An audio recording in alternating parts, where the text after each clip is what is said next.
পবিত্র ঈদুল ফিতরের নামাজের জন্য প্রস্তুত কিশোরগঞ্জের ঐতিহাসিক শোলাকিয়া ঈদগাহ। কিশোরগঞ্জ জেলা শহরের নরসুন্দা নদীর তীরে অবস্থিত এই ঈদগাহে এবছর অনুষ্ঠিত হবে ঈদুল ফিতরের 199তম জামাত। ঈদের জামাত শুরু হবে সকাল 10টায়। এবারও নিরাপত্তা ব্যবস্থাকে সর্বোচ্চ অগ্রাধিকার দিয়ে শোলাকিয়ায় জামাতের আয়োজন করা হয়েছে। এবছর 199তম ঈদের জামাত অনুষ্ঠিত হতে যাচ্ছে। বরাবরের মতো সকাল 10টায় ঈদ জামাত অনুষ্ঠিত হবে এবং একটি বাড়ি মাত্র ঈদের জামাত অনুষ্ঠিত হবে।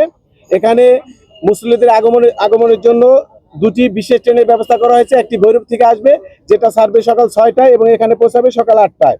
আর ময়মনসিংহ থেকে একটা বিশেষ ট্রেন রয়েছে, ভোর 5টা 45 মিনিটে ছাড়বে এবং এখানে শোলাকিয়া উপস্থিত হবে 8টা 30 মিনিটে। জনস্বাস্থ্য প্রকৌশল অধিদপ্তরের তত্ত্বাবধানে 3টি খাবার পানির অস্থায়ী ভ্যান থাকবে, যার ওজন 3000 লিটার, 6টি নলকূপ, 5টি অস্থায়ী ওজুখানা, 15টি স্থায়ী টয়লেট এবং 20টি ইউরিনালের ব্যবস্থা করা হয়েছে। শোলাকিয়া শহরের বিভিন্ন ঈদগাহ মাঠে নিরাপত্তার জন্য প্রায় 1100 পুলিশ ফোর্স মোতায়েন থাকবে। সেনাবাহিনীর 4 প্লাটুন, র্যাবের 6টি টিম, 5 প্লাটুন বিজিবি এবং 5 প্লাটুন আনসার নিয়োজিত থাকবে নিরাপত্তার দায়িত্বে। শোলাকিয়া মাঠে 6টি ওয়াচ টাওয়ার স্থাপন করা হয়েছে, যার মাঝে 4টিতে পুলিশ ও 2টিতে র্যাব দ্বারা মনিটরিং করা হবে। 13 জন বিজ্ঞ এক্সিকিউটিভ ম্যাজিস্ট্রেট দায়িত্ব পালন করবে এই পয়েন্টগুলোর সাথে। পুরো এরিয়াতে 64টি সিসি ক্যামেরা স্থাপন করা হয়েছে। এছাড়াও শহরের গুরুত্বপূর্ণ স্থানে চেকপোস্ট স্থাপন করা হয়েছে। পুলিশের পক্ষ থেকে 4 স্তরের নিরাপত্তা নিশ্চিত করা হবে, সেভাবে ব্যবস্থাপনা গ্রহণ করা হয়েছে।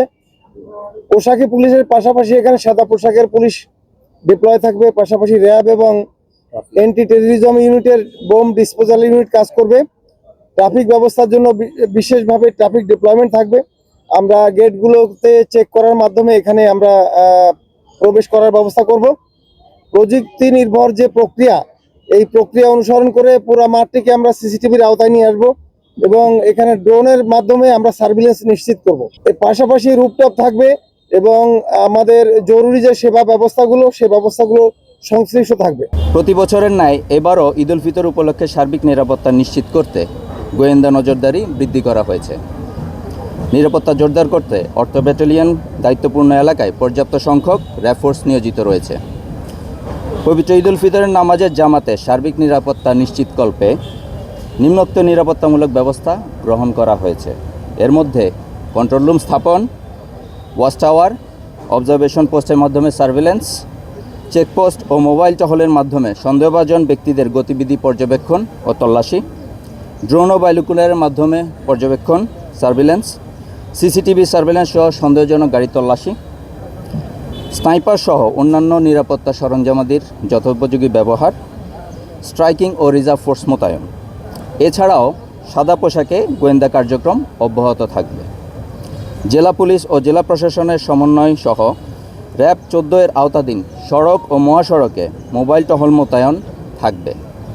দূর দূরান্ত থেকে ঈদুল ফিতরের নামাজে অংশ নিতে আসা সম্মানিত মুসল্লিদের কোনো প্রকার হয়রানির শিকার হতে না হয় সে বিষয়ে সর্বোচ্চ নিরাপত্তা ব্যবস্থা গ্রহণ করা হচ্ছে। ঈদ জামাতের ইমামতি করবেন মাওলানা মুফতি আবুল খায়ের মোহাম্মদ সাইফুল্লাহ এবং বিকল্প ইমাম হিসেবে থাকবেন মাওলানা জুবাইর ইবনে আব্দুল হাই। আকরাম সাল্লাল্লাহু আলাইহি ওয়াসাল্লাম বলেছেন, ইন্না লিকুল্লি কওমিন ঈদান ওয়া হাদা ঈদুনা। প্রত্যেকটা জাতি গোষ্ঠীর ঈদ এবং উৎসব রয়েছে, আর আমাদের ঈদ উৎসব হচ্ছে ঈদুল ফিতর এবং ঈদুল আজহা।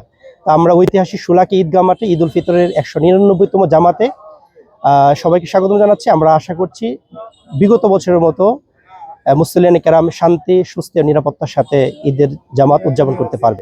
এরই মধ্যে জামাতের জন্য ঈদগাহ মাঠের প্রস্তুতি প্রায় শেষ পর্যায়ে। তবে ঐতিহ্যবাহী এই মাঠটি সংস্কারে মাঠ কর্তৃপক্ষের দৃষ্টি আকর্ষণ করেছেন স্থানীয় বাসিন্দারা। মাঠের অনেক সময় হয়, বিশেষ করে বৃষ্টি বাদল হলে মাঠে অনেক সময় কাদা থাকে এবং পরিবেশটা একটু সমস্যা থাকে।